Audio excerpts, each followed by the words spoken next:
Peggle.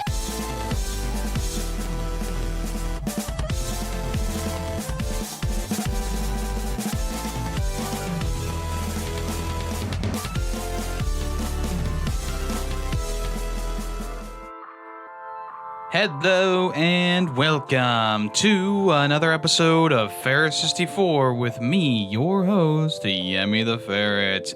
Ferret 64 is, of course, the one-stop shop for video game news, occurrences, first impressions, and so much more.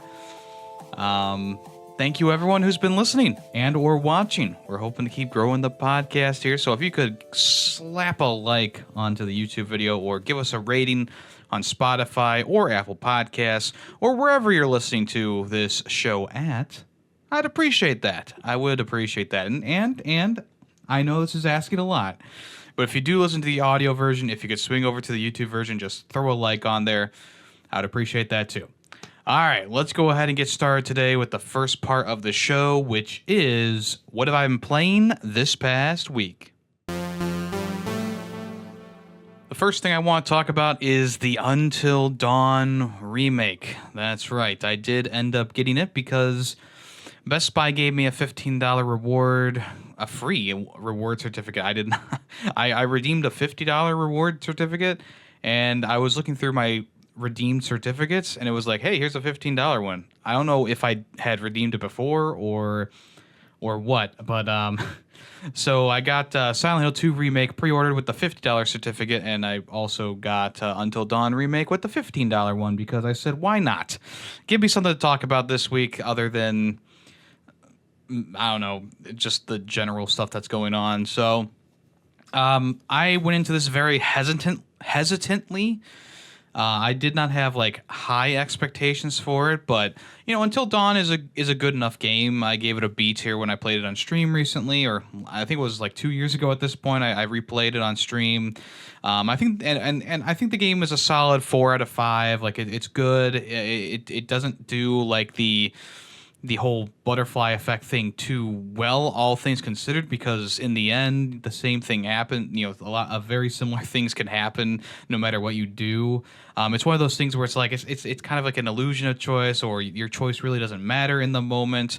A good example would be a lot of times you'll save a character and then they just won't have anything to do for the rest of the game. So you save them, and they're just kind of there in the background. They don't actually have any lines or anything like that. They're just sitting there or doing nothing. So a good example would be when you're in that bunker with like the remaining group, and you shoot the one girl, or you don't shoot the one girl because she's bitten by the Wendigo. You know, there's really no like. I mean, obviously, if you kill her, like, obviously that's like, yeah, that's an effect. But on the other side of things, she doesn't really have anything to do for the rest of the game, right? So it's kind of like a non-choice in a lot of ways. And there's other examples, too, that I could go into, but I'm not going to right now. Let's talk about the Until Dawn remake, though, because I went into this with, you know, it was a mixed bag. First things first, they did not fix the snowball in that one scene that I was talking about a long time ago. There's a clip about it, where the snowball stays a perfectly round, symmetrical snowball and hits the one guy in the face.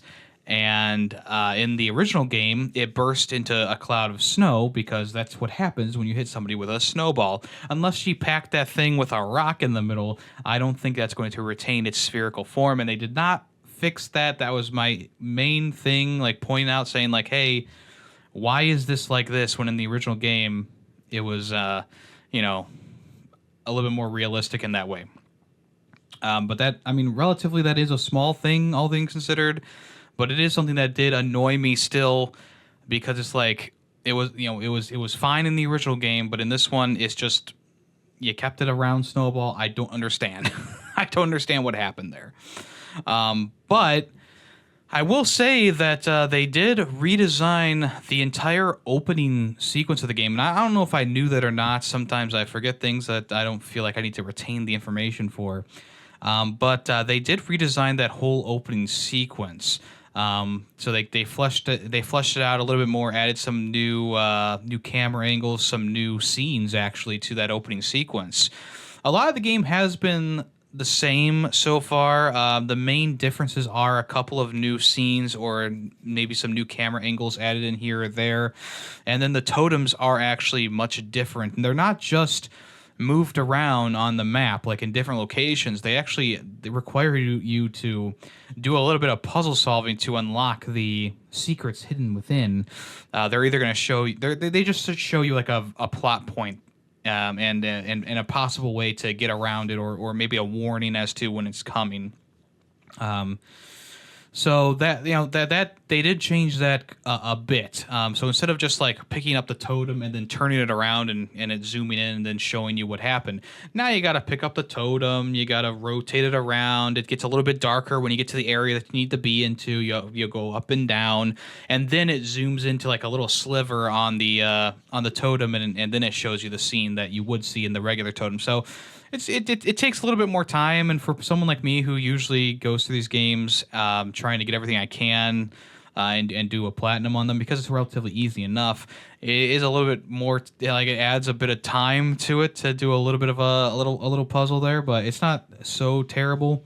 I do like the new interactivity with the totems, because it's not just picking up and turning it around. It's actually like you're actually doing something with it. So I guess I like that, but it's also like a double-edged sword, knife, whatever you want to say, because now it's taking you longer to do things for, just a little puzzle solving. Come on, a lot of the game has been unchanged, though. You'll definitely recognize a lot of scenes and a lot of things happening in the game, so it's not like they changed a ton about it, which is a good thing, because when you do a remake, you want to keep the core experience alive and well inside of it. You don't want it to be completely changed.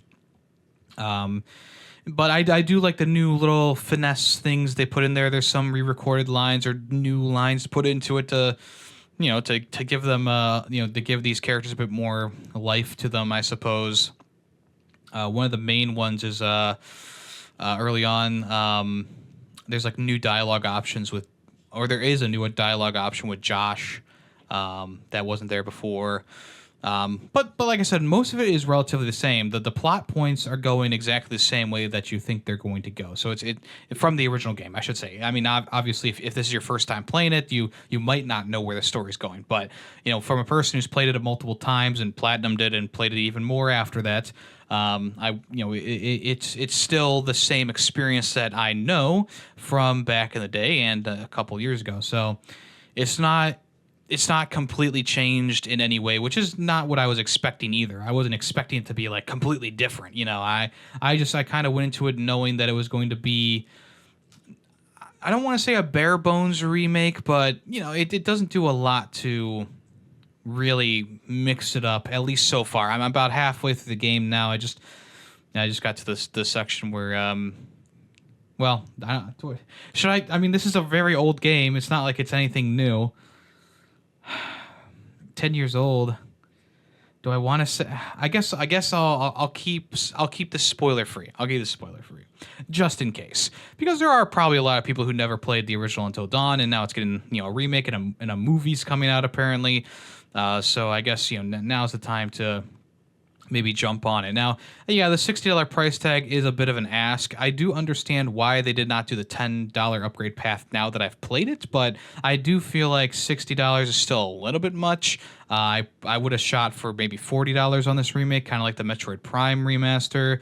I feel like that would have been a better price point for this scene, as it is really the game from 10 years ago, just with a couple of new things finessed in there. Now, obviously, it does utilize some things that the PS4 did not have, like it's using that new lighting effects for this one that the PS5 supposedly is very good at, and it does look really good. Like, the lighting does look a lot better. The progression to be nighttime looks a bit smoother in the game, and in the original game, it kind of turned to nighttime during one scene, kind of like a flip being switched, but now like nighttime kind of gradually washes over the area, which is nice.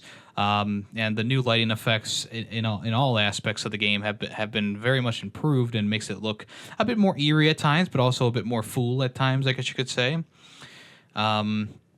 They also are utilizing the DualSense controller. That's right. They are using the adaptive triggers for when you're doing a choice in the game, which doesn't really add too much per se, but yeah, I'm glad they're doing something with the adaptive triggers. I feel like that's not too bad of a thing.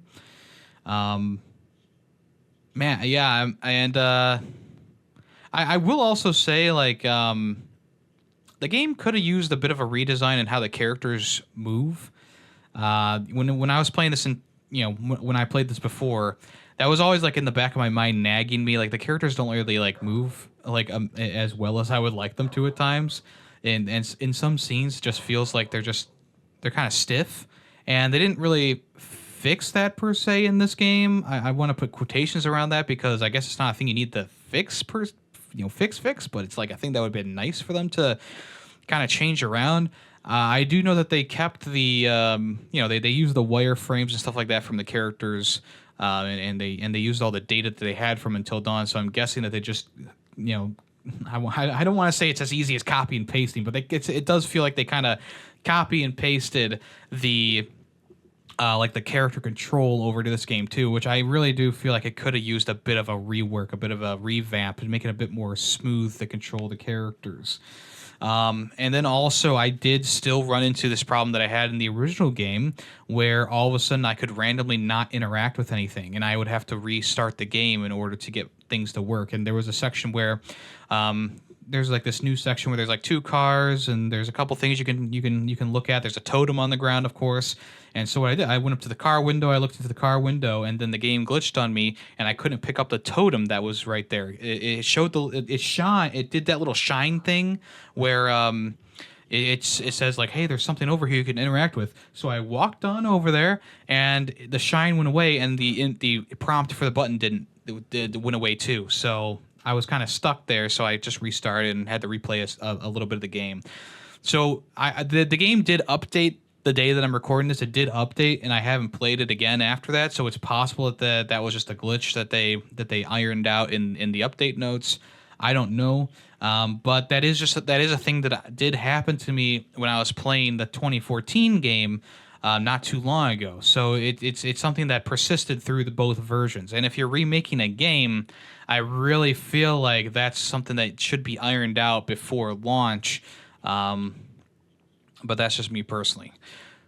So if you're a fan of Until Dawn, this is going to be a great remake for you. It adds some things. It changes around, scenes and stuff. It adds more depth to some of the story elements in the game too. It's not a dud of a remake in all honesty. But I do wish that they did a little bit more with it here and there to really iron out the kinks that were in the original game that weren't like in the original game. It wasn't like a huge deal to me, like how the characters controlled, or that I had to restart the game every so often. It was probably more like one time per playthrough, honestly, but I still had to do it. So it's something that I would have liked to see them iron out and get corrected in this remake. But it doesn't seem like they did that. And like I said, there was an update today, so it's possible they did update the game to help with that or alleviate that issue. But as of right now, I don't know if they actually did. I haven't dived back into it today. But I guess I'll let you all know because I'll probably finish it by next week for sure. I want to get it done before the Silent Hill 2 remake comes out, so I'll at least get through the main story, and I'll probably brush up a few things later on in the year or so. But yeah, so far, am I impressed with it? I think visually, yes, it looks great. They definitely upgrade a lot of aspects of the game, but technically, I'm still a bit like, I think they could have done a little bit more with this. I feel like it's not the best. I mean, it is the best version of the game to play. Don't get me wrong, but I feel like they could have done more with it to really fix what I had issues with in the first game. And of course, they can't change story beats or stuff like that. Obviously, that's going to take a lot of work, a lot of reworking. But we'll see. And I was spoiled, and if you don't want to be spoiled, in general, it's kind of a minor spoiler. But if you don't want to be spoiled for anything about the game, just kind of do the little tap ahead 15 seconds on Spotify, or the double tap on the YouTube video to go up 10 seconds. I'm going to say it right now. They apparently changed the ending of the game. Apparently they changed something with the ending of the game. So that is like the spoiler thing that I heard on, of course, on Twitter. It's always on Twitter. It's never anywhere else. Maybe in a blue moon, it's a thumbnail on YouTube that spoils something. But for me, it's usually Twitter. I'm just scrolling through my feed, and all of a sudden it's like, oh, this blah blah blah blah. It's just like, come on. So I am interested to see what that's all about. And I'll, of course, report on it next week when the game is not fresh and brand new. Should you go out and buy this game? The old should you buy. I'm not trying to take that IP. Don't worry. If you are a Until Dawn fan, I think it would be a good purchase for you. If you're a person who never played the game before, I think it would also be a good purchase for you. It's perfect for the Halloween month. It's spooky. It's got a nice story to it. It's a little bit cringy here and there, as you know, but I think that in terms of like a Halloween game to play, I think it's a fairly nice Halloween game to play.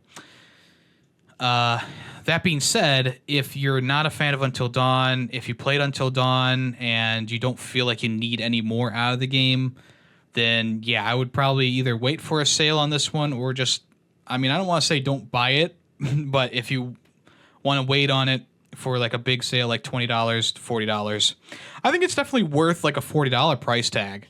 I think that's perfectly a fine ask, is $40 for this game.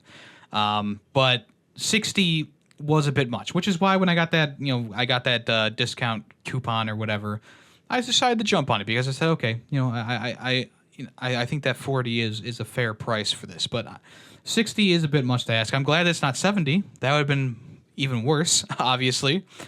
So yeah, I just I can't fully recommend it, but if you are a fan of the game and you love the characters and you just want more Until Dawn, this is going to give you more. It's going to make the game look nicer for you. It's going to play a little bit nicer in terms of like using the controller and using some new stuff in there, some new areas to explore, some new scenes to go through.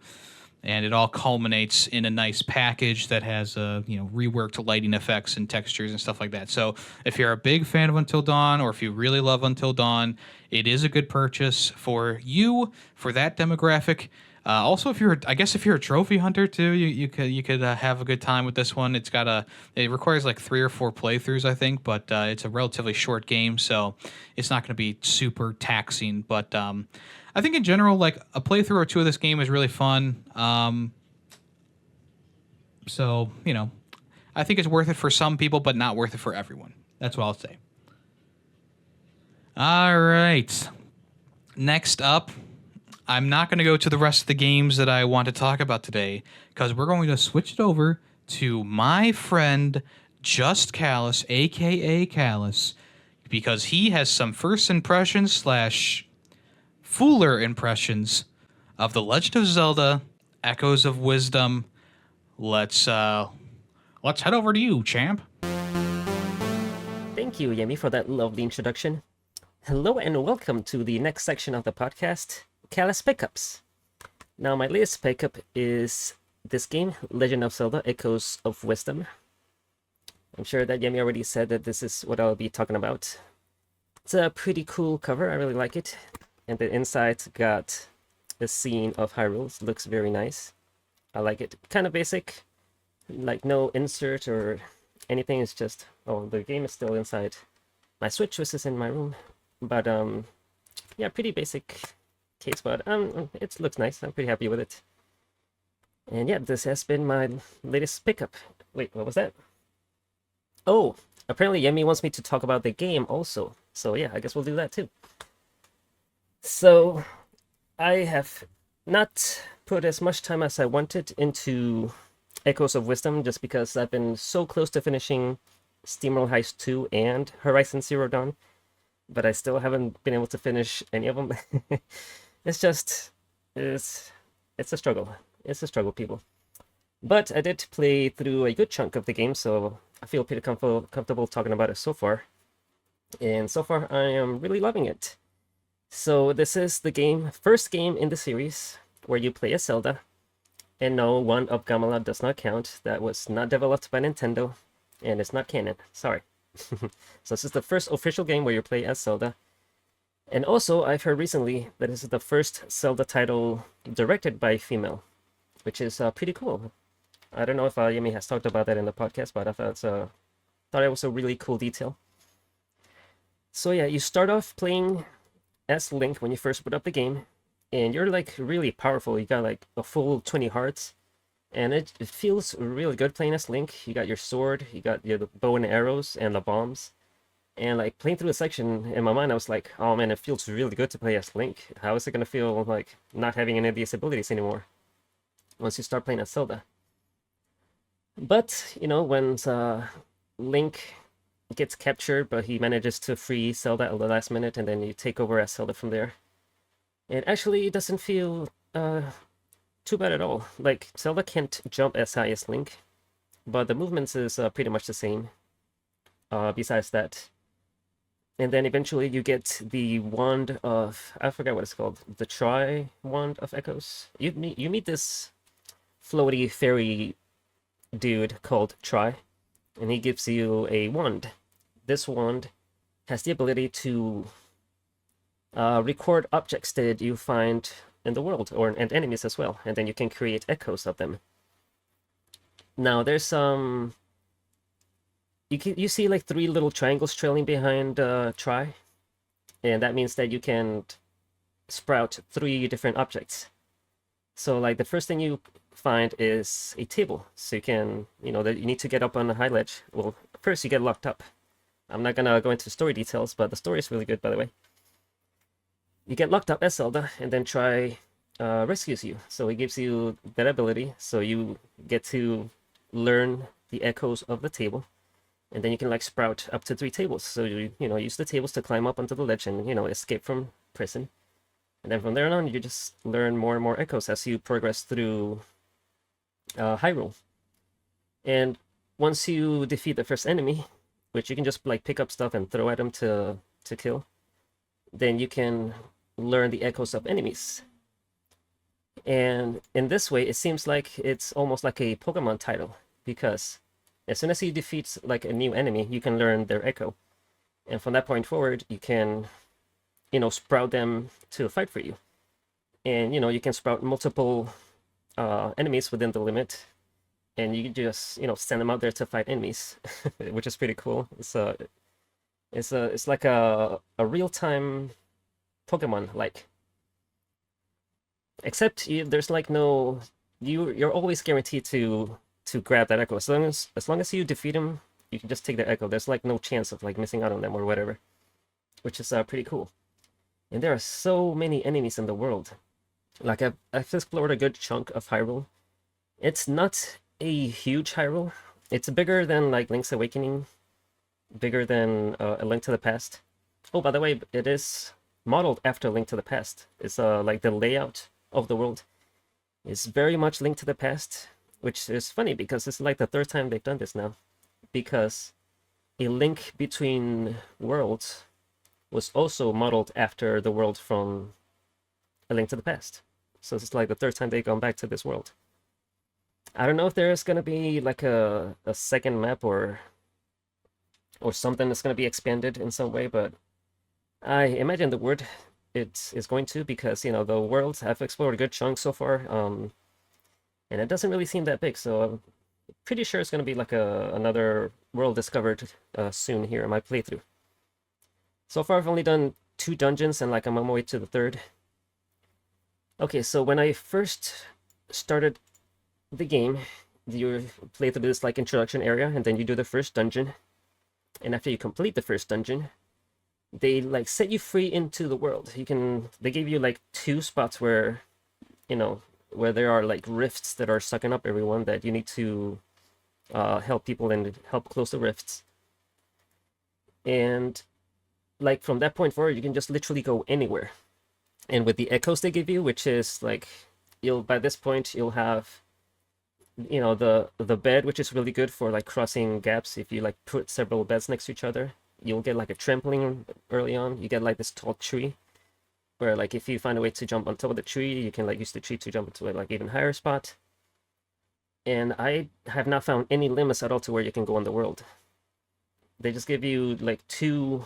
They give you they show you the full map, and like there's two glowing dots where you need to go next, which is like I guess the next two dungeons. I've only done one of them, the one in the desert.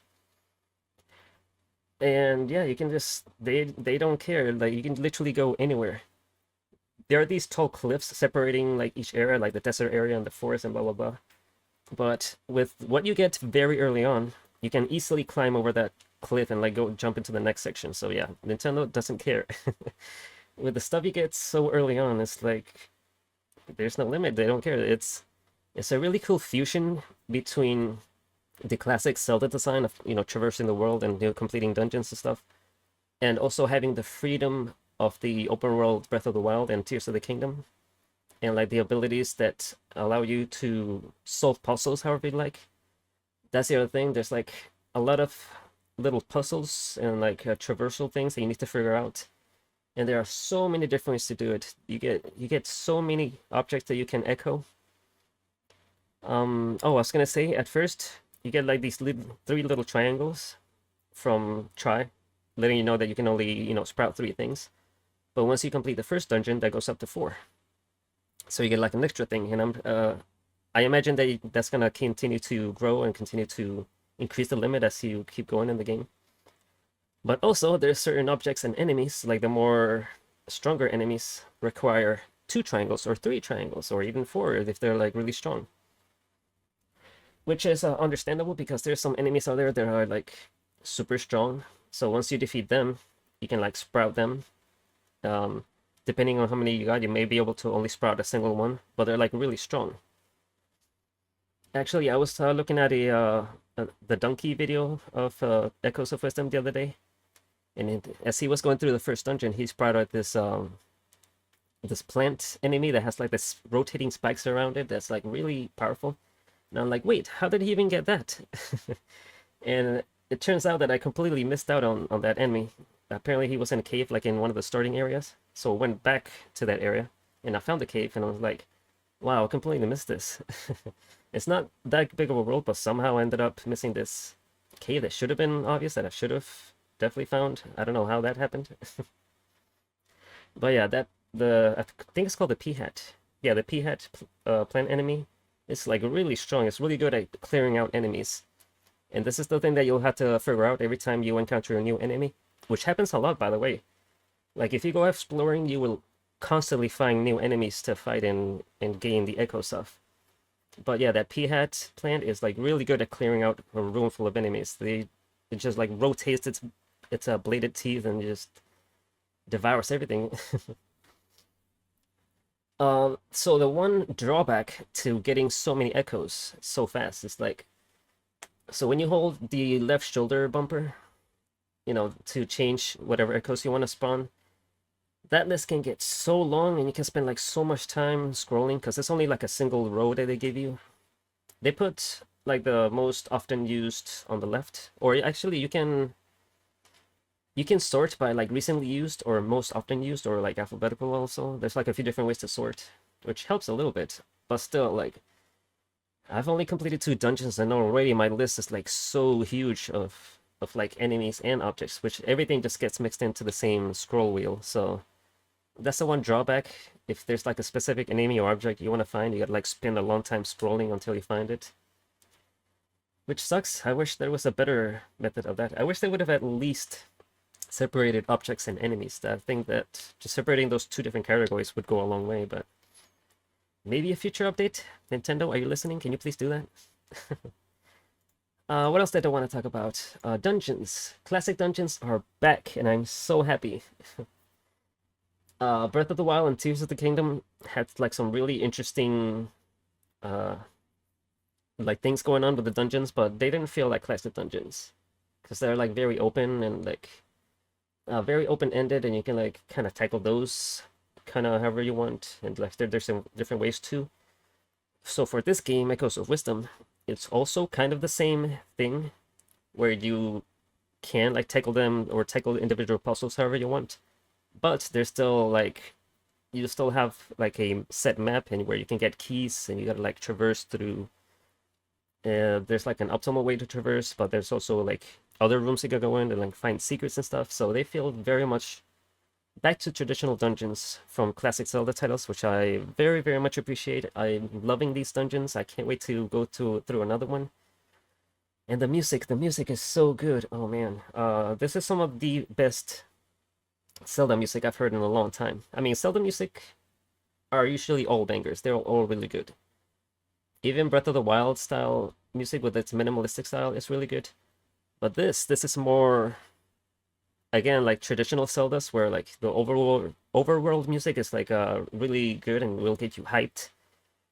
And it does the thing where in like a lot of different environments that I've gone to, it does the thing where like it throws you like a few notes of like a familiar tune, like bum bum bum ba da da da, but then it goes into something completely different and something new. And the same thing when you go into the Hyrule Ranch, you got like the first three notes from London Ranch from Ocarina of Time, but then it goes into something completely new, which is a really cool touch. I really like how they do that, how they create new music for all the environments, but also give nods to the classic, which is a really cool touch. I've been really enjoying that. And let's see, I already talked about combat a little bit. Combat is really cool. How like when you approach a new enemy that's like really strong, you kind of gotta like figure out what to use. Like you can just like sprout whatever normal enemy you've been using more often, and most of the way you can like get through no problems if you just like keep throwing those enemies at them. But it's really cool how sometimes there's some enemies that require like a little bit different thinking. Like the enemy that you might sprout usually to, you know, to just go after enemies might be not like too slow for these enemies that kind of know how to move out of the way and like attack from behind and stuff like that. So it's been cool trying to figure out how to, like, every time you come up to a new enemy, figure out how best to tackle them. And there's some enemies that are weak to fire, so of course you want to sprout the fire enemy. And there's some enemies that just have armor on them, so you got to figure out which enemies can, like one of the very first enemies you find is like these sea urchins that they don't really do anything. They're just stand there and do nothing, but they're good against metal. So like if an enemy has metal plating, you want to spawn those urchins on top of them and like break the armor and stuff like that. So yeah, it's been really cool just figuring out, like, you know, world puzzles. You know, if you see a piece of heart that's like really high up there, you gotta like figure out how to climb up there. Or like dungeon puzzles, there's a gap that you gotta cross. There's stuff you can usually find within the dungeon to complete everything, all the puzzles within the dungeon. But of course, you're going into dungeons with so many other objects that really you just can do whatever you can think of. Also, recently I discovered that there's a combination of items that you can use. I'm not gonna say what they are, but it involves the birds. Where you can just literally fly anywhere if you use this trick, and it's very easy to pull off. I've used it myself. There was a piece of heart that was like on a really high column, and there's other columns around it at different varying heights, and I could tell that they want me to go to the lowest column first, and then figure out how to go to the higher column from there, and then to eventually reach the piece of heart. But instead, I just used the bird trick to fly all the way up to, you know, the top column and, you know, grab the piece of heart, and I didn't care. I know it's really fun to figure out puzzles sometimes, and I know there's still a lot of that. But when there's an easier way to, you know, why not just do that? Just, you know, it's fine. Everything's okay. There's no need to get angry. It was completely intentional. Like if you use this trick with the birds where you can just like infinitely climb higher, there is a ceiling usually they can reach where like the screen will flash and you end up right back on the ground. So this is a mechanic that Nintendo knew players would use already. So yeah, it is a mechanic within the game. It is completely valid to use. It is not cheating. But yeah, that has been my experience with the game. I mean, there's so many other things that I would be willing to talk about, but I'm gonna keep it short because I'm sure Yemmy has a lot to say himself. I'm sure he's had a busy week, and it's going to be another long podcast. Maybe. We'll see. Usually they are. But yeah, thank you for listening. Thank you for giving me this section and letting me talk about this game that I'm loving so much. Can't wait to play more of it. It is full recommend as I've played so far. So yeah, go out there and get it. And thank you for listening. All right, bye. Okay. Thank you, Kalas, for talking about The Legend of Zelda Echoes of Wisdom. Very much appreciate that. Kalas is a big Lord. He's a Lord of the Rings fan too, but he's a big Legend of Zelda fan, and I am not that big of a fan. I mean, I like a game here or there, but I've talked about it before. It's just no big surprise. So I wanted to get Kalas in here again to talk about the game, seeing as, of course, just like Tears of the Kingdom, like I'm not gonna buy it because I'm not a huge Legend of Zelda fan. So thank you to him for once again swinging by and talking about the game. If you want to follow Kalas, he's pretty much everywhere at JustKalas or twitch.tv/JustKalas. He streams every so often, usually on Tuesdays, maybe if he's feeling like it. All right, let's move on to another game that I played this past week, which would be Another Crab's Treasure prototype. This was an itch.io release, free release of the original prototype for Another Crab's Treasure. It's essentially what what Aggro Crab showed investors to get them interested in the project and get it funded. So it's not going to be the most clean or amazingly playable game out there, but it is cool to see where it all kind of started. They definitely had a few different ideas for the game, some things that would have made it a bit more difficult too. Obviously Krill is not fleshed out like he would be in the full release, and there's a lot of stuff missing from the game, like your various magic abilities. And pretty much the game, it did have these shells. You could switch around shells. There's a few different shells in the game. There was a big boss fight with an enemy that eventually showed up in Another Crab's Treasure, which was more difficult than I thought it would be, simply because this game lacks a lot of the finesse that Another Crab's Treasure has. There's a bunch of different enemies to fight. It's a bit janky. It's not like the most playable thing ever, but it is cool to at least experience and see what a prototype of the game would, what it feels like. It's like a 3 to 5 minute jaunt. If you die, there are checkpoints, so it's not like you have to start all over again from the beginning. It's a bit glitchy here and there. Obviously, it might not run on everybody's PC, as they said, but it did run on mine, so that's a good start, I guess. Other than that, it is exactly what it says it is. It's a prototype. It's not going to knock your socks off, but it is kind of cool. Speaking of cool things, I've been playing Kill Knight this past week. This is a game that I believe was shown off at like Summer Games Fest or something like that, or one of those showcases. And it's essentially a kind of like a wave defender, where you have like this small area to fight in, and these demon creatures attack you from every which way in waves. It's not like it ticks how many waves you have done, but essentially like enemies will spawn in groups. You beat them, and then the next wave will start spawning in, right? And there's a good amount of enemy variety in here.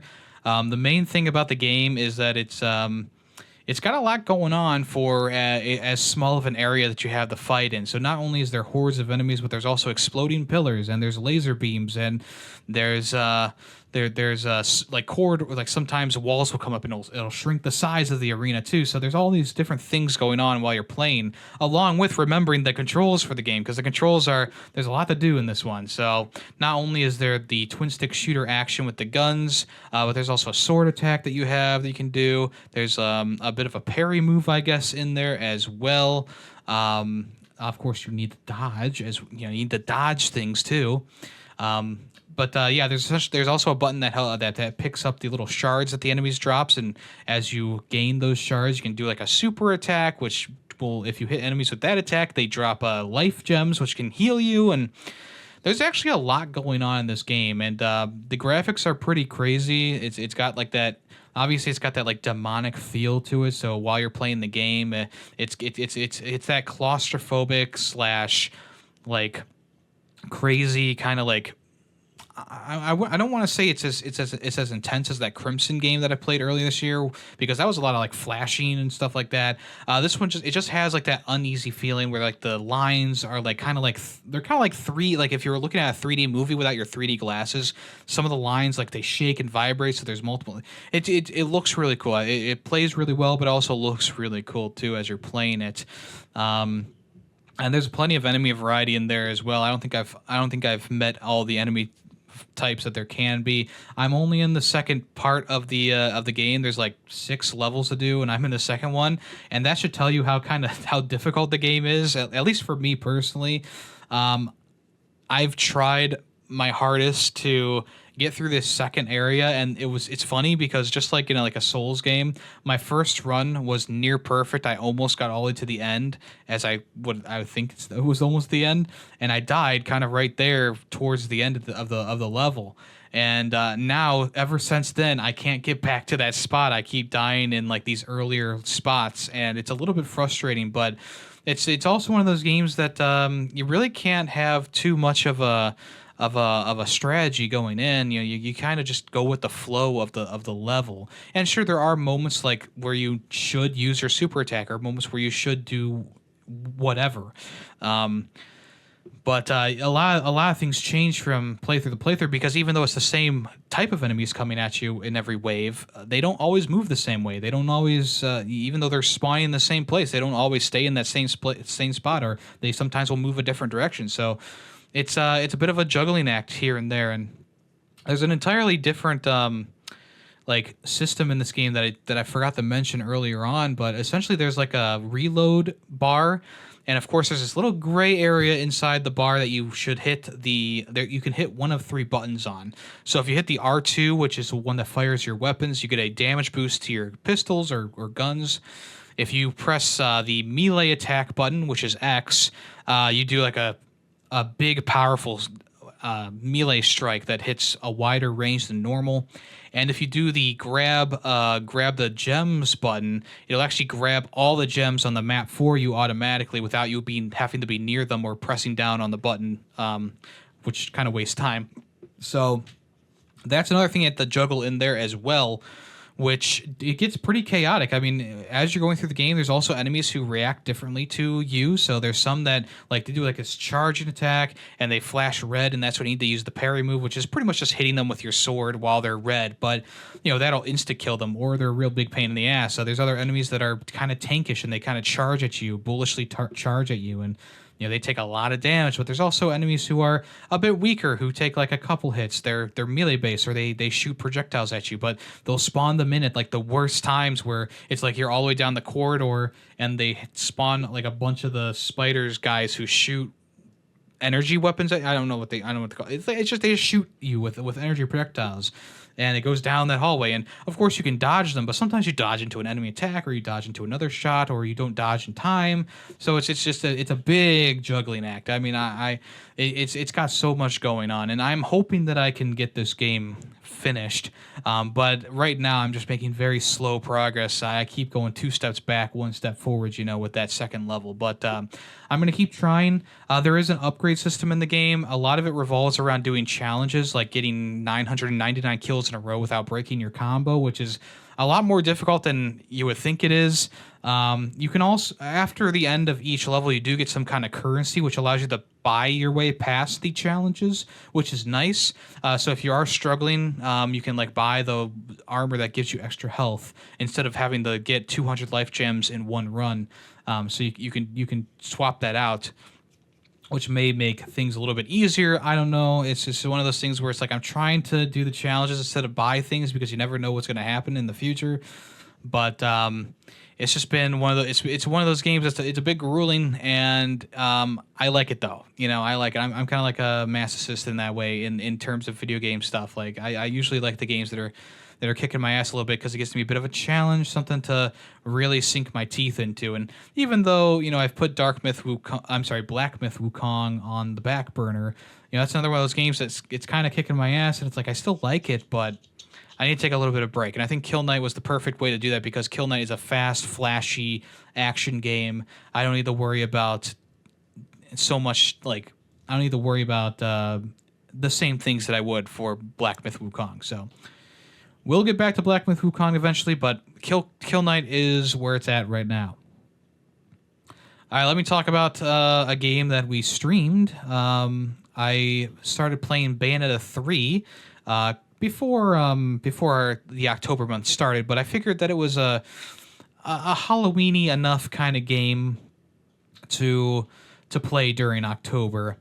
And I will say, if you're a Bayonetta 3 fan, I'm sorry, but I'm about to. I mean, I was quite fed up with this game. Not because it was like a terrible quality game in terms of like, like it's not like I hated it because like, oh, there's tons of frame rate drops or the graphics don't look good or blah blah blah. No, it was pretty much like the gameplay and what they did with the story in the game.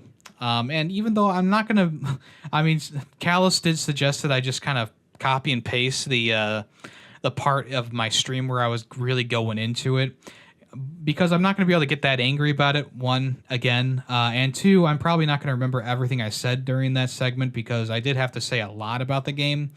But the main gist of it is that Bayonetta 3 was just a disappointment to me personally. The enemy variety was much lower than I was expecting.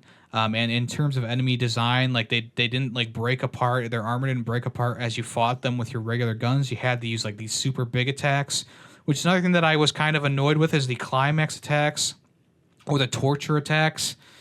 You had to use like your big kaiju guy to break enemies' armor, but my problem was that every time I used my kaiju guy to finally get his armor, the enemy's armor to break, they would just die because they didn't have enough health to sustain them past that armor breaking when I was attacking with the big kaiju dude. So that was a bit unfortunate. A lot of the enemy encounters also were like the same. It was a couple little guys and like a big guy or two, and like they had like some of the most annoying enemy designs in here, in my opinion, in the entire Bayonetta series.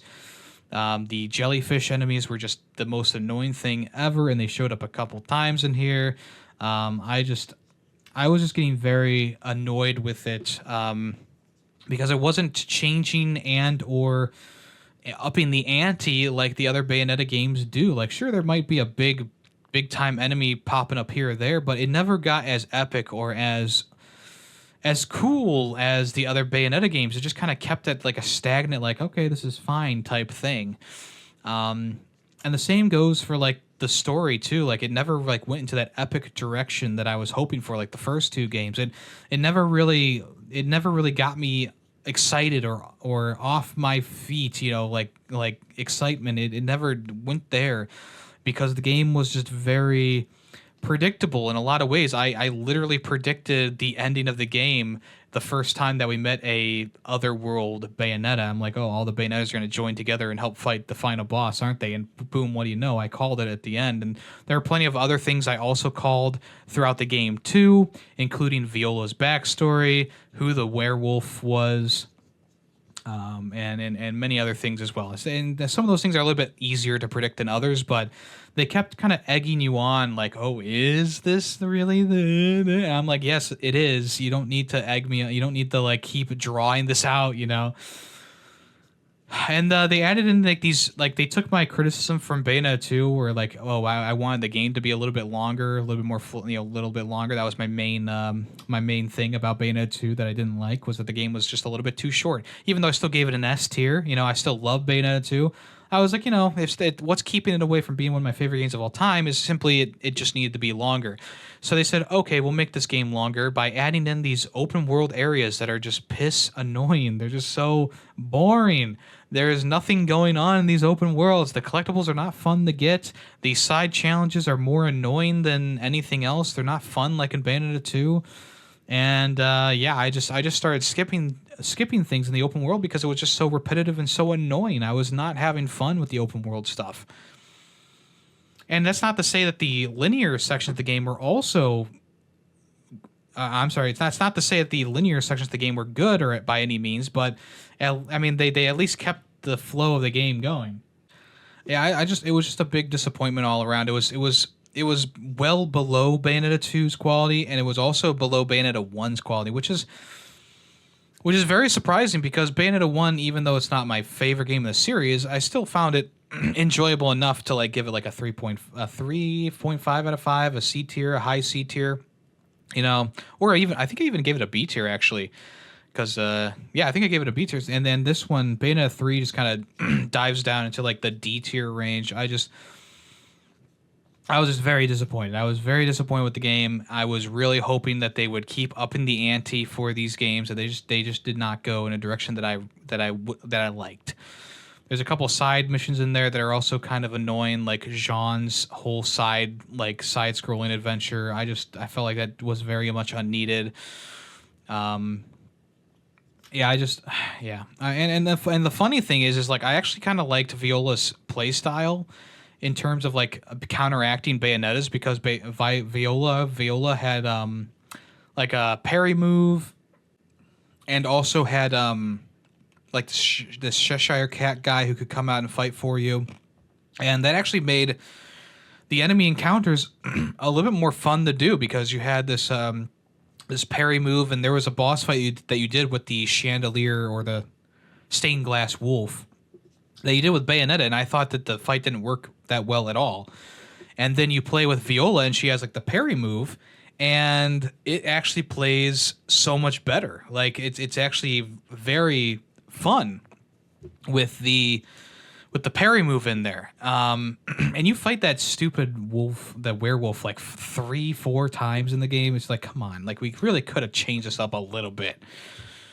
But anyway, yeah, just in general, Bayonetta 3 just was not syncing with me. And even though, yeah, it was a bit of a, love letter to fans at the end of it all, I don't think that those slight positives that I have outweigh the negatives that I have for the game, and it's unfortunate. And I really wanted this game to be the best in the series when I was starting out and playing it, but unfortunately, it peaked at the cruise ship scene at the very beginning, and it never recovered after that.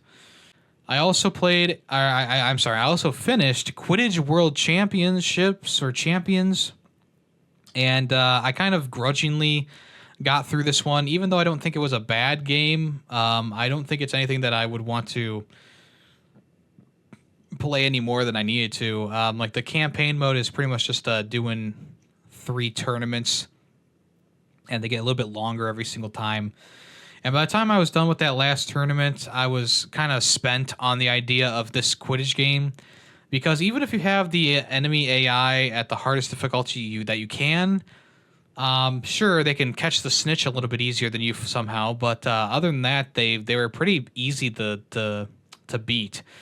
Essentially, my strategy was, you get a goal, and then obviously the other team has to throw the ball, and their dude tries to take the ball to your goal. You can easily intercept them at any time in that one-on-one confrontation, kind of in the middle of the field. And if you press the button at the right time, you can steal the ball from them and throw it into the hoop really easily. And even though, yeah, on the hardest difficulty, the goalkeeper is a little bit more difficult to get through, it's not that much difficult to get through. And I ended up winning most of those tournament games by a large margin. Like the other team didn't even score a point. And yeah, that would be remedied in online play, but I didn't really feel like doing any of that. Like I got past the tournaments, and I had played a little bit of multiplayer back when the game first came out, but I think that Quidditch might just be kind of boring to me. If you're a Harry Potter fan, you like Quidditch and you like this game, that's great. I'm not trying to diminish your love for this series, but for me personally, compared to other sport games and sport genre games, this one is just a bit slow. And it's just one of those things that I don't think I'm going to find myself going back to this one anytime soon. I think that I'm pretty much done with it for good at this point, because yeah, like I said, it's a slow, like Quidditch, it plays slow. A lot of the same stuff happens over and over again. The Seeker comes out, the Snitch comes out, and you have to change to the Seeker and go through those stupid rings, and Yeah, it's just one. Also, I feel like the snitch is way too easy to get in the game. Like you go through those rings, and it's just like it's just a little bit too easy in my opinion. Of course, compared to the movie though, like there's a whole scene where Harry Potter like catches the thing in like one fell swoop, I think, right? But whatever, it doesn't matter. It doesn't matter. So in the end, I gave it a 3 out of 5. I think it's just an average sports game. I think playing Quidditch on like grass and turf with real people would be more fun than playing this game, which there are Quidditch leagues. Okay, let's go ahead and switch over to what's in the news. All right, first up on the news today, Tencent slash Guillemot are considering buying Ubisoft. So, as you may have heard, Ubisoft is going through some dire straits right now. X-Defiant isn't performing the way that they wanted to, which I predicted. FYI, I predicted that as soon as Black Ops 6 was going to come around, that the game was going to completely lose its player base. I was right once again. The final nail in the coffin will be when Black Ops 6 does officially release, but yeah, I pretty much as soon as that beta for Black Ops 6 came around, X-Defiant, the news about X-Defiant losing players came out, and I was like, yeah, I totally called it. Also, Star Wars Outlaws is not selling as well as they thought that it would, which is kind of surprising because in general, I think Star Wars Outlaws is a good game. Yeah, it needs a little bit of tweaking here and there, which they've started doing with updates, but I think that it's an interesting concept, at least for a Star Wars game. I was thinking more Star Wars people would be interested in that. But then again, Star Wars is in a bit of a place where it's like, it's kind of in a bit of a hot water right now too, because some of the shows aren't doing well. Obviously the new trilogy flopped at the end of the day. It still made a lot of money, but people were very unhappy about that final movie in the trilogy, in the new trilogy, the sequel trilogy.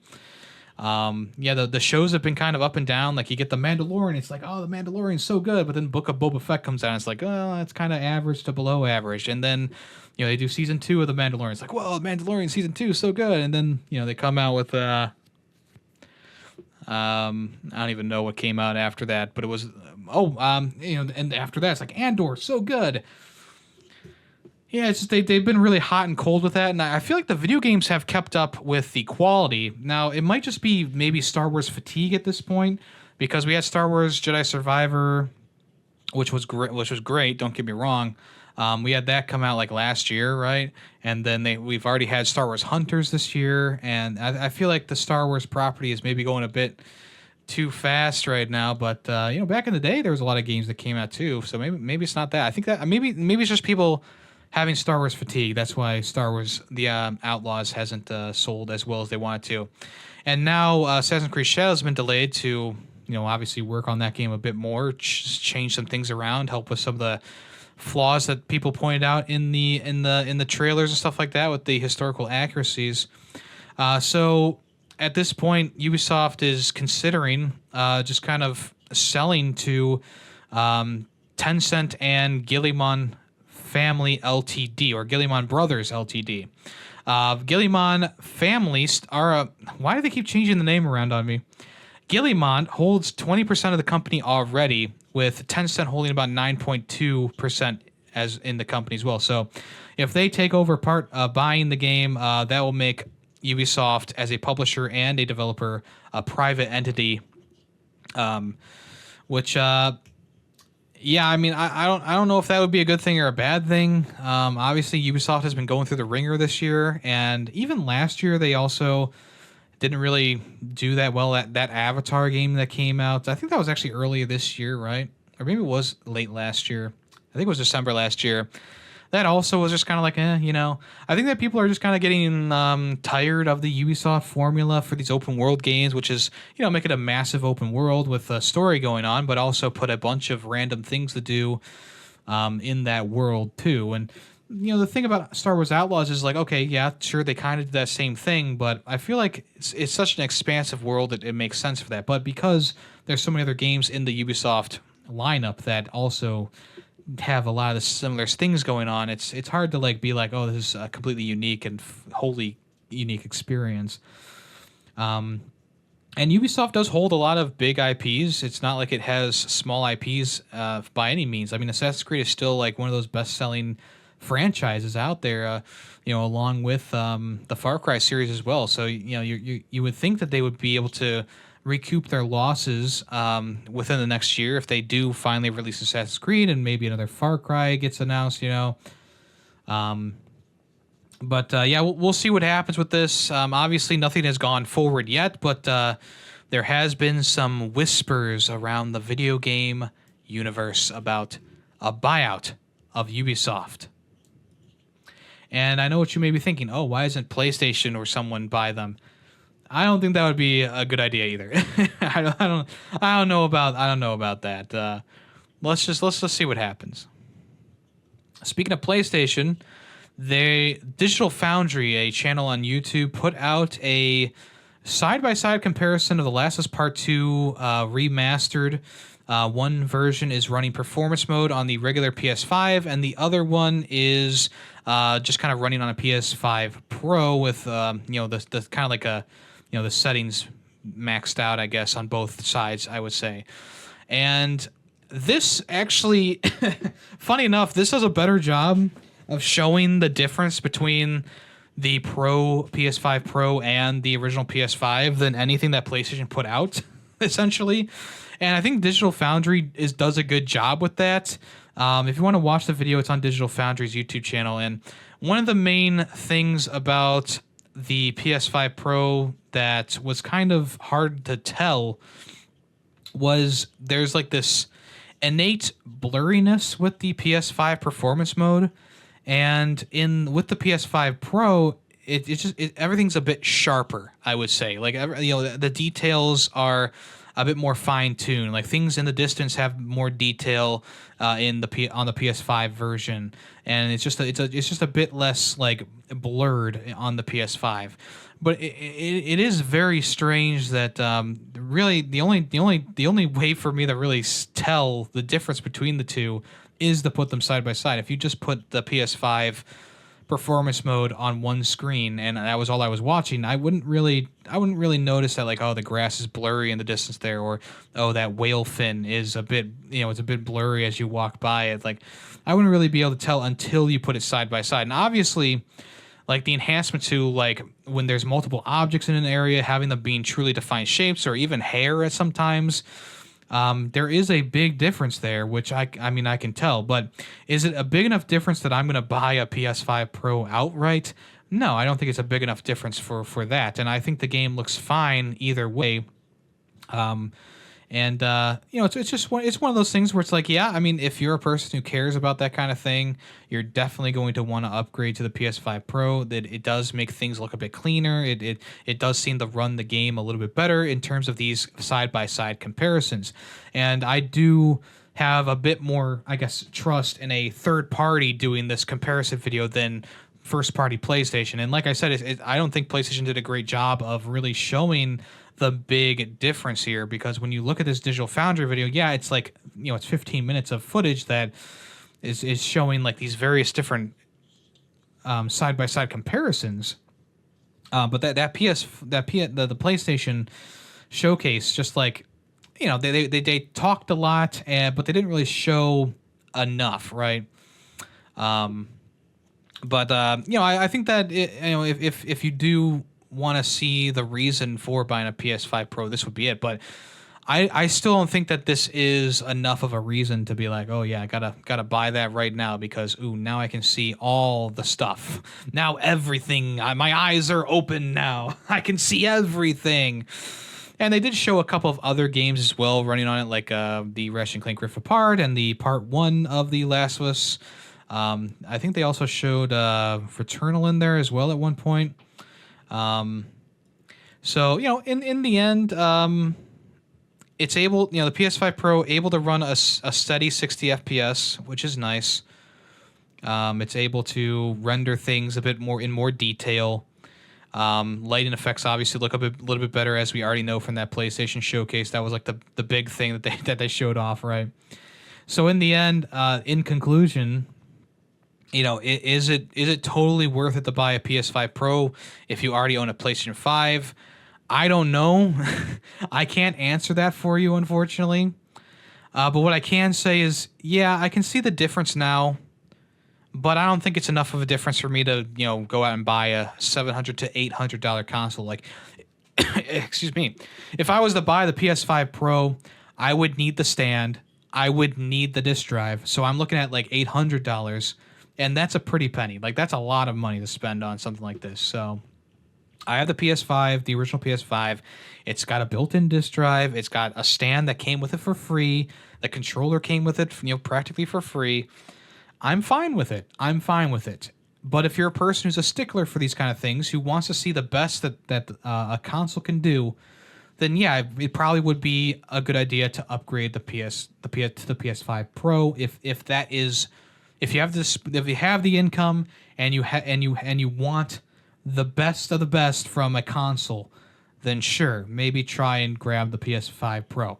My thought processes, though, is that by the time the PS5 Pro becomes something that I might want, like maybe games are starting to look a lot better on the PS5 Pro, they'll probably start putting out a new console or even a new version of the PS5 anyway. So I think a lot of people might skip over the PS5 Pro simply because in 4 or 5 years, even less time it could be, we might have a different version of the console which is cheaper, or they're able to put better stuff into it that makes it even better, or they'll just go with a PS6 or whatever they're going to call the next console by that time.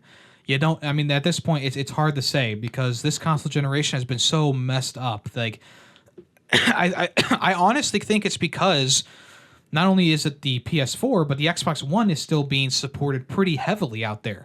And I don't think there's a huge reason other than some games that you might want to play that you would upgrade to a PS5 or an Xbox Series X at the moment, especially the Series X without having truly first-party, exclusive games for that system. So, in my opinion, if you have a PS4 and you've been fine with the PS4, there's really no reason to get a PS5 right now, and there's really no reason to get a PS5 Pro at this point. Well, maybe if you have a PS4, it would be a good idea, but like I said, maybe in 3 to 4 years, we could just see another console generation pop up or another version of this console pop up.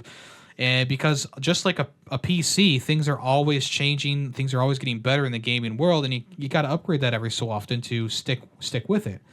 And with consoles, it's a bit more tedious because instead of just buying a part for your computer, you have to buy an entire new console. That's kind of where the console war versus PC kind of launches from there. But me personally, I've been a console guy for so long. I talked about this during the PS5 Pro showcase, and I love my PC. I love my PC and I love my consoles. I love them both. But when it comes down to it, if I could just switch out that, if I could send my PS5 back to PlayStation, and they could upgrade it just by upgrading the chip that needs to be upgraded or putting in the new part that needs to upgrade it to a PS5 Pro for like $150 or $200, I would totally do that. But since I have to buy a whole $700 plus disc drive plus stand for $800, I'm not going to do that. But I'm sure there's going to be plenty of people who want to buy a PS5 Pro out there. I don't think that there's anything wrong if you do want the PS5 Pro.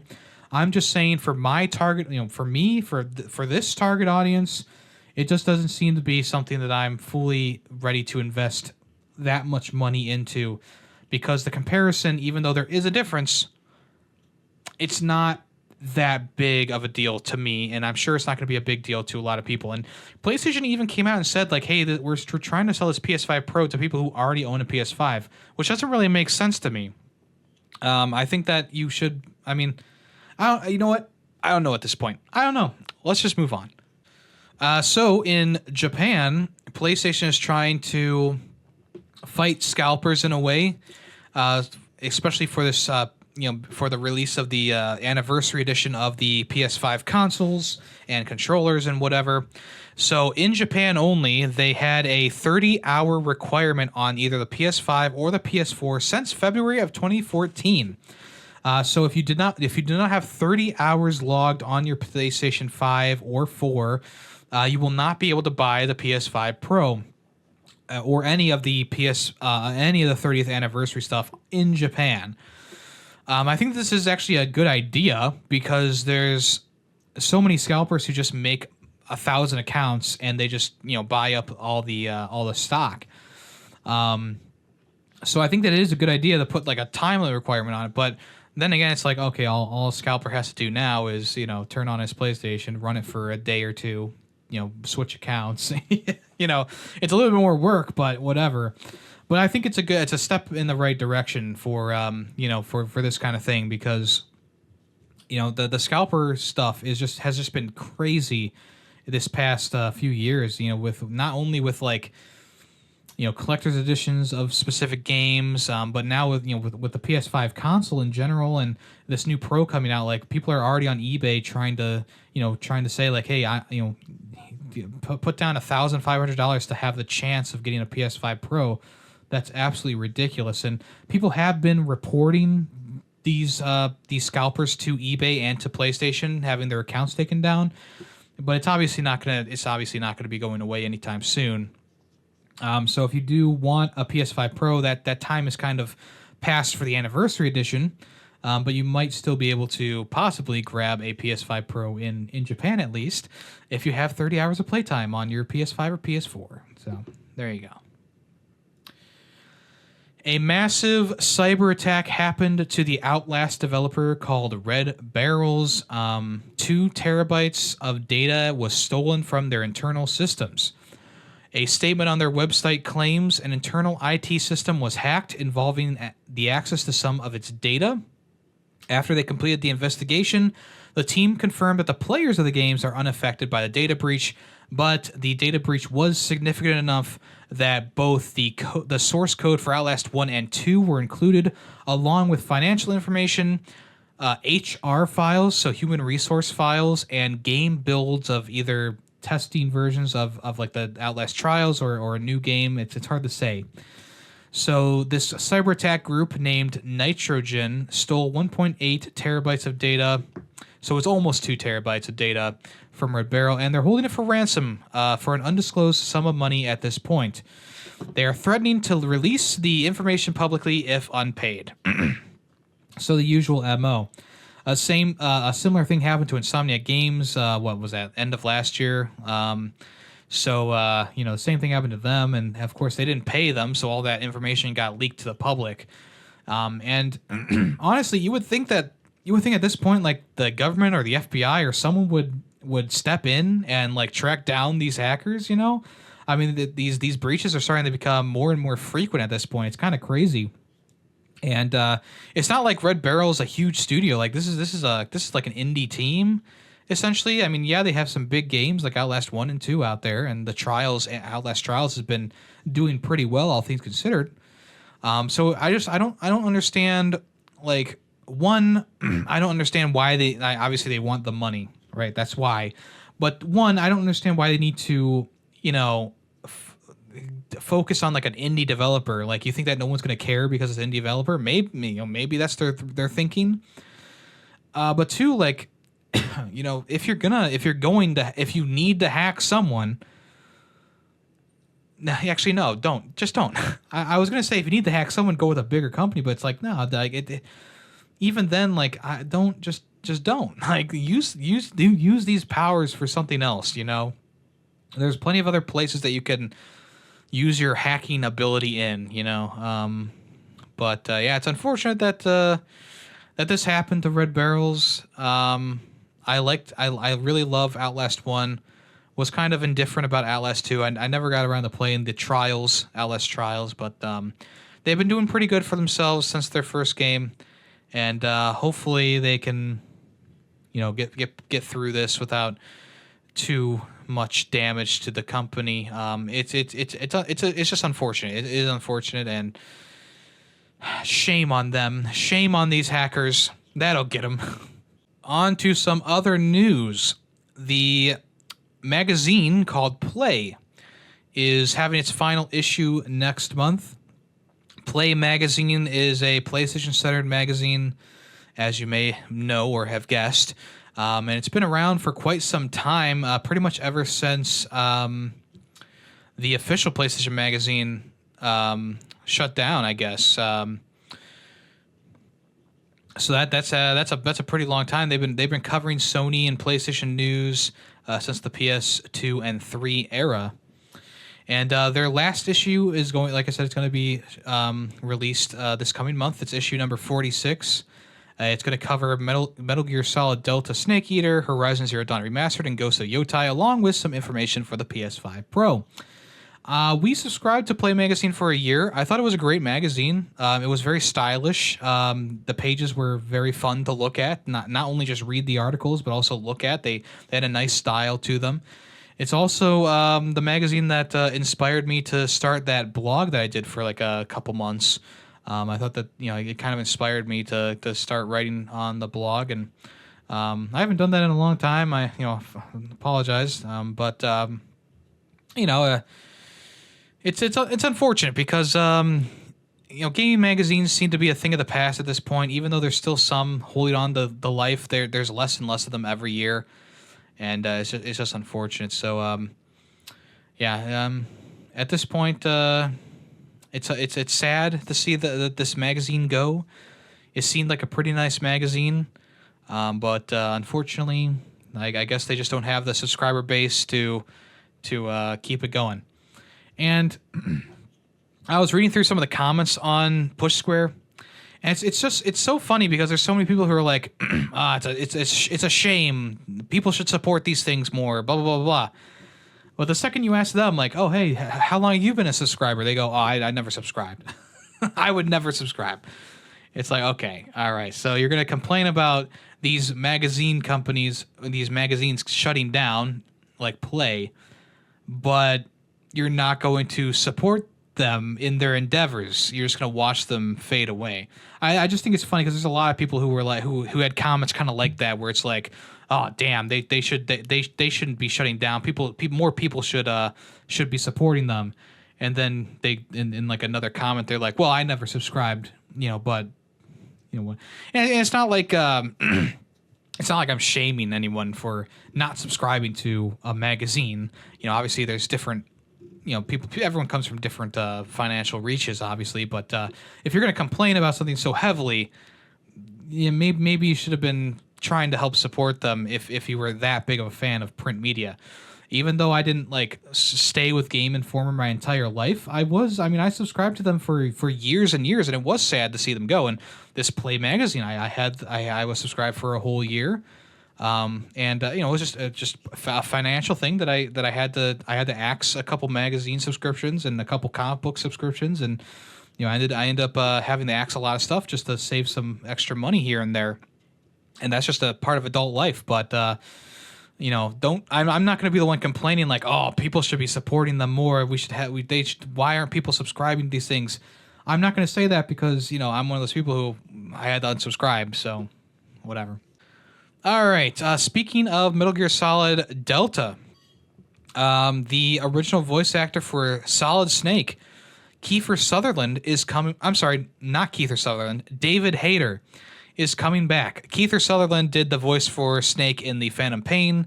It was like his one-off thing, I guess, for the Phantom Pain and Ground Zeroes. But now Hayter is coming back for the Delta remake. He's apparently re-recording and doing some new lines. He had to keep it a secret for quite some time. So on October 3rd, actually, he came out and said, I was in the booth today playing a role I never have played. Playing a role I haven't played since. And then in the next day, he did a GIF of Metal Gear Solid Delta. And now he can officially say, like, hey, I'm back as Solid Snake. So obviously... excuse me, I don't know why I'm so phlegmy today. So obviously it's been a while since he was playing the role of Snake, and very interested to hear what he sounds like. It is interesting because Metal Gear Solid 3 takes place before, this is like an origin story, right? This is before he was Big Boss. This is before he did anything like that. So I suppose it'll be interesting to see how his voice sounds. I do feel like it should be a younger sounding Snake, but if you want to get David Hayter back, I'm not going to complain. I'm not going to complain at all. So 5 more games from EA are going to be closing their servers down in November. And those games are FIFA 22 across both the PS3 and Xbox 360. The servers will be shutting down on November 4th. On November 7th, Battlefield 3 on PS3 and Xbox 360 will be shutting down. Battlefield 4, the Xbox 360 version will be shutting down. Battlefield Hardline, the Xbox 360 version will be shutting down. And the NBA Live 18 will be shutting down as well, all on November 7th. That one is both PS3 and Xbox 360. So these older games are having their last hurrah here. Battlefield 3 and 4, I played so much of those games. Battlefield 3 in particular, I was me and my friends would play that all the time. That's the one that came out after Bad Company 2, and it was just such a fun experience. It had those ever-changing hardline maps where you just kind of you went through like the metro and stuff like that, and it kept changing as you went through it. I thought that was just so cool. Battlefield 4 was just like a very grandiose game too. Like that's a huge one. That was also another one that I played a lot of. And funny enough, I did also play a fair amount of Hardline. If you're a person who's a trophy hunter and you still haven't gotten the Platinum Trophy because it is a bit of a grind for that multiplayer one, you have just a little bit longer to get that Battlefield Hardline Platinum, which, I'm sure there's a lot of people who will be trying to fight for that Platinum Trophy in the final hours of that game being alive. But the single player stuff will still be available. It's not like you're going to have a disc and it's going to be like a dead disc, nothing on it. But obviously the biggest thing about Battlefield games is the multiplayer. And, even though the newer Battlefield games kind of scratch that itch of like a massive multiplayer game with a single player mode and lots of customization and whatever, there's nothing that really scratches that itch quite like Battlefield 3, Bad Company 2, and Battlefield 4. So it's unfortunate to see the servers going offline, but just like with the magazine stuff, it's not like I am like trying to be like, oh, everyone, we should be saving these games. We gotta save these games. It's not like I'm the one playing them, Like I'm not the one on the servers playing them. So I do think that the time has come. I think the player base is probably low enough, but it's probably still got a healthy amount of players on there, but nothing that would compare to what the games used to have. Let's be honest. Saber Interactive is partnering with Paramount to bring the biggest Avatar game in franchise history. So this is actually the last Airbender's Avatar, actually, not the James Cameron Avatar game. So essentially, the game is set to arrive sometime in the future, an untitled Avatar game. It's going to be the biggest one in franchise history. It'll be based outside of the adventures of Aang and Korra and blah, blah, blah. So it's going to be like a wholly new character in there. 1,000 years have passed, and you're going to take on the role as the all-new, never-before-seen Avatar. You'll be able to master all 4 elements, engage in dynamic combat alongside companions, and experience the challenges and decisions that come with being the keeper of the balance in the world.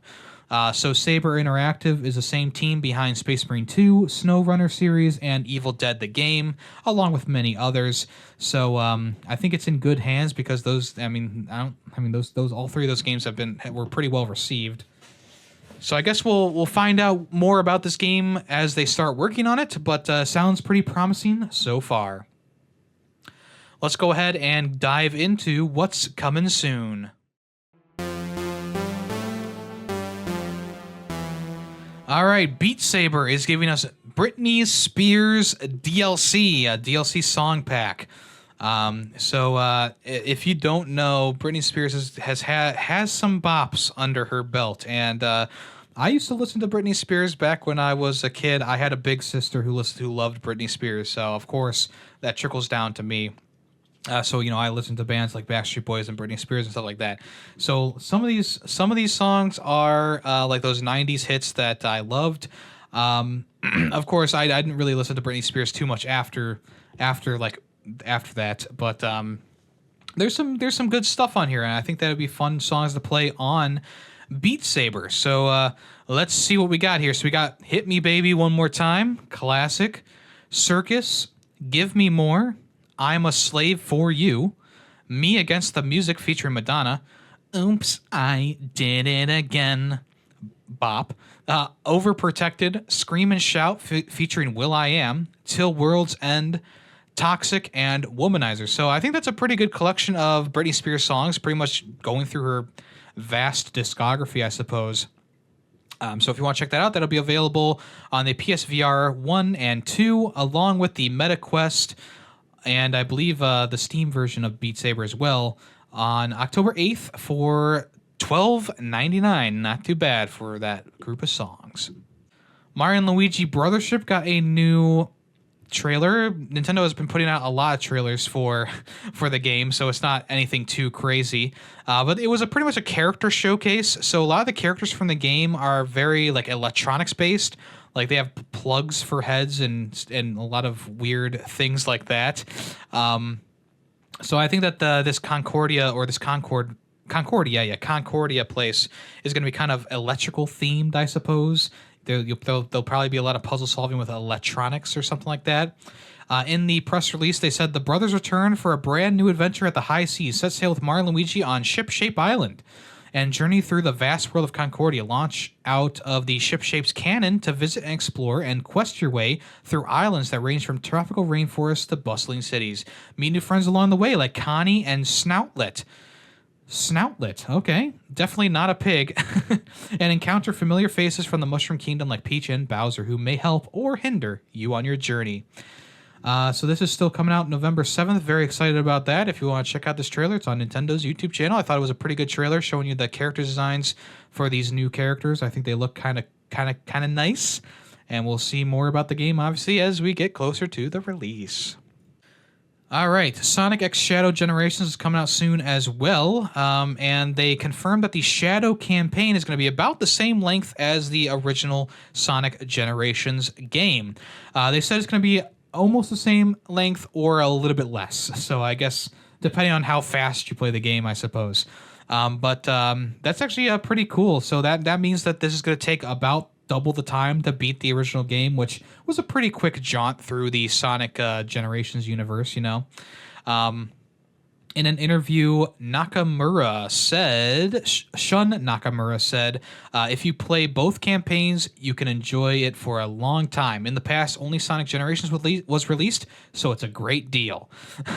Yeah. I mean, I think it is a good deal, personally. I mean, it's like a $40 game, and they're adding in an entire. That's a $50 game still, but they're adding an entire new campaign to it, a new character to it. I think it's gonna be pretty good. I have it pre-ordered myself because I like Sonic Generations. I thought it was a fun time, and it would be fun to see what they do with Shadow in the mix as well here. So, yeah, I guess we'll see when that releases. On when is that releasing? October 25th.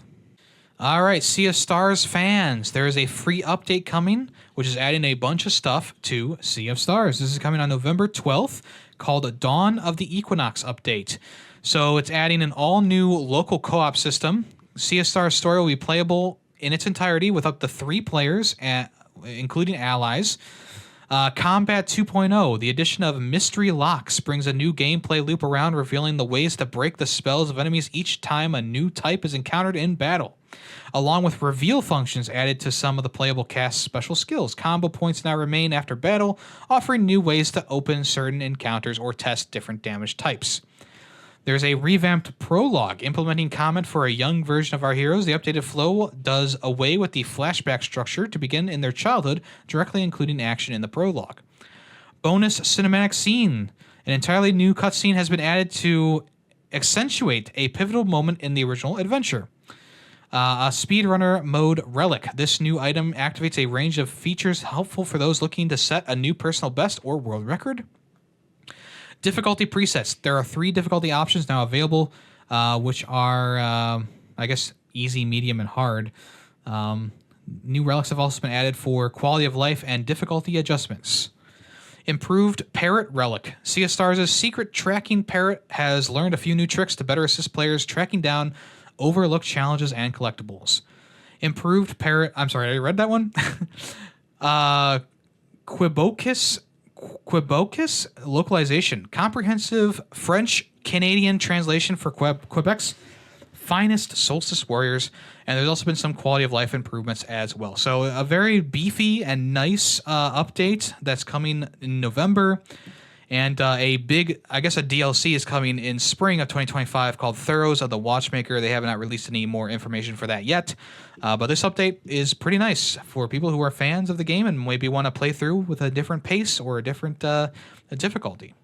Okay, the Smurfs is coming out with another game called The Smurfs Dreams. This is looking like it's based off or inspired by Super Mario 3D World, I would say. In terms of just the style of the game, it kind of reminds me of that. But essentially, you play as 1, 2. I guess there's up to 4-player co-op. I think. Maybe not. Maybe it's just 2-player co-op. But essentially, you play as them in like a 3D, 2D a 3D like almost like top-down kind of a looking thing. There's also multiple different power-ups you can get, including like a stone, a fruit salad, a fireman, a wrestler. So there's also like power-ups to use as well. I think the game looks pretty good. I mean, the Smurfs games, oddly enough, they really don't miss. I think a lot of these games are pretty highly regarded, which is kind of crazy. But if you want to check that out, it's coming October 25th, and there's actually a free playable demo right now if you want to check that out. And you can also go to PlayStation YouTube channel to see the trailer. There's also another kids game called Dogman Mission Impossible. This is releasing on December 6th, based off of the David Prickly books. The Dogman comic books came out after my time. I was a big fan of Captain Underpants, of course. But this is like the next generation of David Prickly novels where, you play, I guess there's like a dog cop / man. Because like something like the dog's head gets put on the man's body or something like that. I don't exactly know what happens, okay? But that's the gist of it, I suppose. And essentially in the game, you play with your little sidekick guy and you take down the evil robot guy. So I think that looks pretty good. For a day, I mean, it definitely has the style like a David Prickly, like during his books, a lot of it is like a comic book in there. So it does kind of resemble that like comic book style. I'm sure there's gonna be plenty of puzzle platforming and stuff like that. So yeah, I think this looks good, pretty good too. If you want to check out the trailer, it's on PlayStation's YouTube channel, of course. Amanda the Adventurer is finally coming to PlayStation, Xbox, and Switch. This was a kind of like an indie hit maybe a year or two ago at this point. To tell you how long it's been since this game was a hit, the last time that a retro fellow, aka Squid Daddy, streamed, this game was going viral, which was over a year ago at least. But Amanda the Adventurer is coming out on October 10th. So this is a pretty creepy game where it's essentially like you're like stuck inside of like an attic, and you're trying to play these VHS tapes to find out what to do in the next, like for a puzzle or something like that. And essentially this Amanda character is, it's a spooky game. If you fail, obviously bad things are going to happen, right? But this was a pretty critically acclaimed game. It's pretty much a first-person puzzle solver / point-and-click game as well. And if you want to check that out, it's going to be available across all platforms October 10th. It's just in time for Spooky Month. A game called Best Served Cold is going to be coming to PlayStation, Xbox, and Switch, and Steam as well soon. Just coming soon. They don't have a release date yet, I guess. But it should be coming out soon, they said. This is an atmospheric, expansive world coming from Rogueside, the developer Rogueside. Essentially, you play as a bartender in like a speakeasy, and a detective comes and says, "Hey, we need your help trying to get clues for a murder case." So essentially, I didn't really show what you do in the game. They just kind of showed a cutscene, but I'm guessing you mix drinks and you try and butter people up to get clues out of them. I guess that's what it might be. So if you want to check that out, there's a trailer available on Gamatsu's YouTube channel. There'll be 5 cases, 22 characters to interact with. You need the charm, cajole and outright threaten to keep your bar open, the drinks flowing, and the numbers of bodies piling up to a minimum. So, sounds kind of interesting, I guess. I don't know. All right, Halo Infinite is getting a third-person mode later this year on... Well, I guess it's just the multiplayer is getting this mode because, first, it's Halo Infinite's campaign. You're embodying Master Chief, so of course you're gonna be first person in that. But it seems like third person mode is coming in November, and essentially it's just gonna be exactly what you say, what it says it is, a third person mode for Halo, which is one of those things that they did promise when the game originally came out that there was going to be a third person mode coming to the game. So I guess they're keeping that promise alive for sure. On the Halo official Twitter account, they did show off a clip or a couple clips of the third-person mode running in the game. I don't know if this is going to really be a game changer. I think it'd be a fun mode to play every so often, but, Halo's a first-person game. I don't know why they need to do this third-person mode, but if they promise it, I guess they should deliver on it, right? So there you go. That's coming sometime in November. And then here are 5 games leaving Xbox Game Pass in October. So on October 15th, Dyson Sphere Program is leaving, along with Everspace 2, From Space, F1 Manager 2023, and Scorn. And definitely make sure you play Scorn before that goes. That was a pretty big release when it came out. I was not like super 100% into it because it was a bit more Souls-like than I was expecting. But in terms of like visual, like disturbing visual imagery, like puzzle solving and stuff like that, it's a pretty decent experience. So if you want to check that out, that is going away October 15th. So make sure you play that before then. Okay, let's go ahead and move on to the final part of the show, which is Guess That Song, everyone's favorite. If you know the song name and the game that it came from, just comment it down below, either on the YouTube comments or in the Discord, on the Fair64 section in my Discord, link down below as well. Just let me know the song name and the game that came from, if you know, and I will give you a like and a congratulations or a super reaction on the Discord. Let's go ahead and hear today's song right now.